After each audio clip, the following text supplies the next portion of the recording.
merong Gino!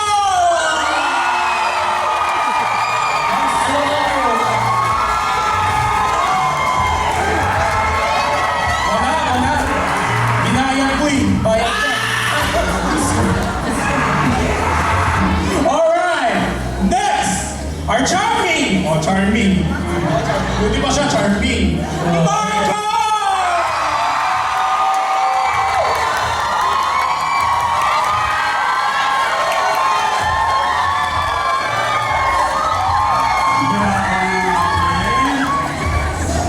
Grabe si Marcos. Love you. Ganun na siya, no? Palibasa 3 years ago. Hi, Kuya Gino. No, ganun siya sa akin. Di ba guys, if you guys remember, tinagaluan ko pa ng Milo yan. Ngayon, grabe. Okay, next. Ang pogi naman na yun. Grabe. Tyler!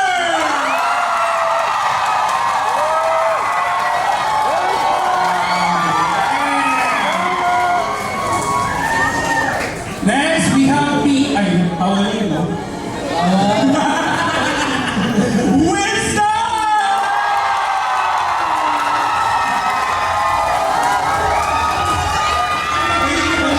Oh, pwede. And next, we have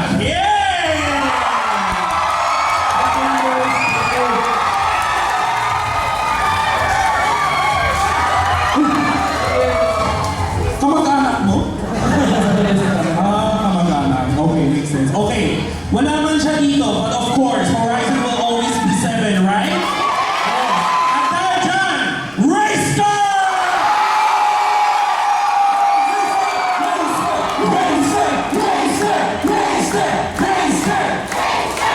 Grabe, wala dito yung winner. At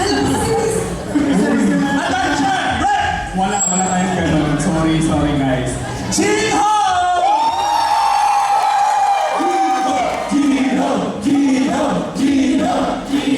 Kung ano, Siya yung mananalo, guys. yan, ganun. Siya yung mananalo. Kasi baka mamaya hindi ko na tatawagin sa Steve.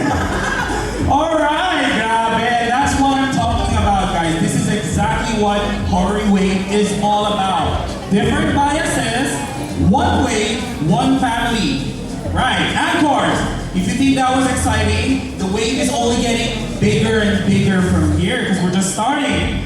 Games? Yes po, meron tayo. Performances? Yes. Surprises? Of course. So, plenty of chances to win exciting prizes along the way, so don't go anywhere, guys. And I know you guys are all busy taking videos, but also save it in your eyes, guys. Save it with your eyes. Keep this memory and treasure it, alright? Alright, now we'll proceed with the next segment. Game 1 with Horizon and Anchor.